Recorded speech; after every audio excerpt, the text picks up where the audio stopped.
Okay, so we talk about change a lot in RevOps. Change management, executing good change management. What does that actually look like in practice? Change management is always top of mind, I think, from a RevOps perspective, because we deal with so many different departments.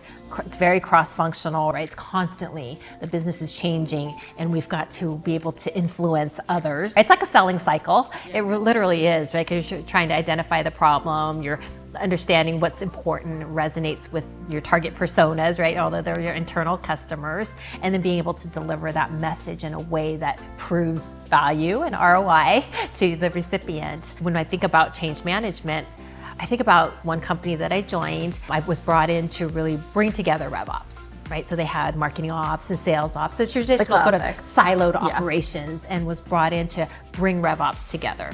And this was a company right at that 100 million mark, right, where it's that pivot, right, where they know that, hey, wild, wild west sort of tactics aren't going to take us to the 200 million and beyond. And so the company was, great product, great people, great customers, got them this far. But the infrastructure from an ops perspective was, lacking, to say the least. And so when I joined, I thought, wow, this is going to be a big change management project, because they've had success up to this point, right? So even though a lot of the team might say, oh yeah, we definitely need to, kind of grow up and mature our operations, but you get pushback because, well, we've always done it this way, and I've been successful, I've been hitting my numbers, and we've been filling the funnel. Exactly. So why do we need to change?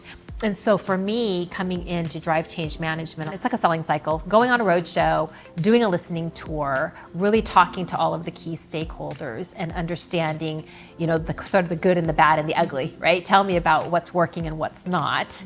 And then starting to kind of two things. One, plant the seed for kind of selling, like why we need RevOps and why now, right? Why do we need a mature operations infrastructure? And then the second piece is really to build that rapport, right? Start to build those relationships, help them understand who I am, what I'm trying to accomplish, but also understanding what their goals are and where their pain points are, and tapping into that.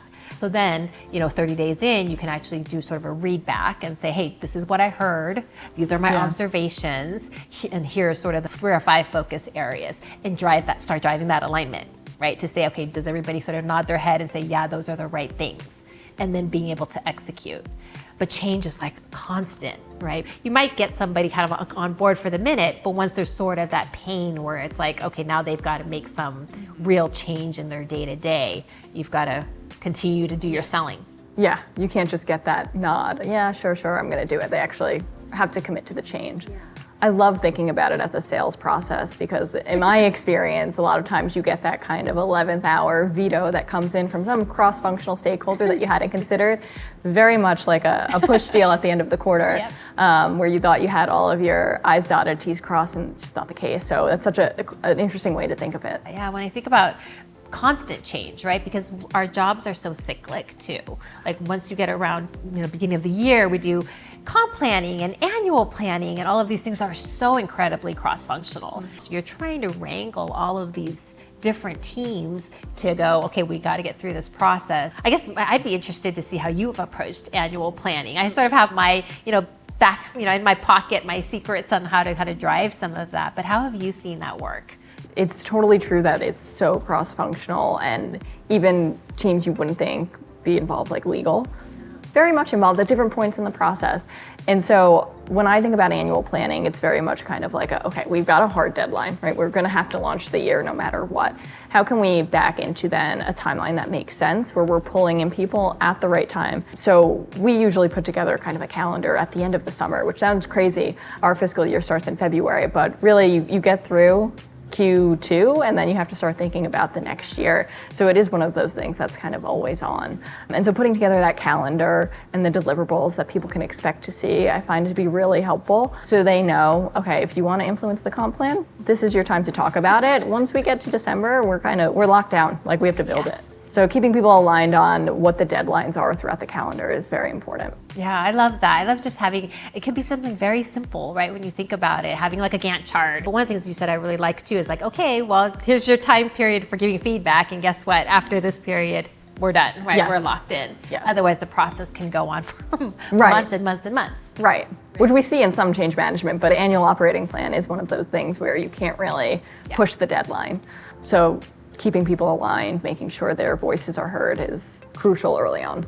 Yeah, and I like that the voices being heard piece, because I think a lot of times we're trying to drive to consensus, and a lot of times it's never going to happen, right? You know, I think about like not having consensus, but driving buy-in, right? Making sure that people's voices have been heard. And you can always say, hey, everything is iterative and things continue to change, so we're going to go this route, but in 3 months, 6 months, we can review, and if it's something we put in there, a lever isn't working, that's right, we can maybe introduce a spiff or maybe make some tweak to it. Definitely not redesign the comp plan, please. Yes. But make some tweaks. Absolutely. You do have those levers. I love what you said around getting the buy-in and not necessarily getting everyone to agree on it.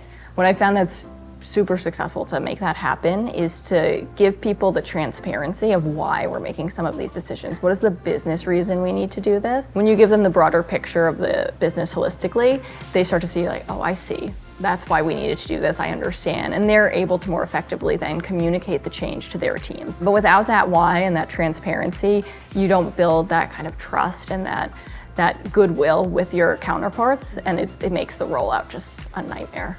It's like a selling motion where you're trying to help them understand why, the value prop, what's in it for them, right? And then, hey, and just driving buy-in, I think, is the most important thing.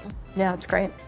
Rosalyn, you shared so many great tips. I feel honored to get to sit across from you to hear them. Thank you for spending the time with us today. No, thank you for having me, Jamie, and it's been a pleasure having this conversation with you.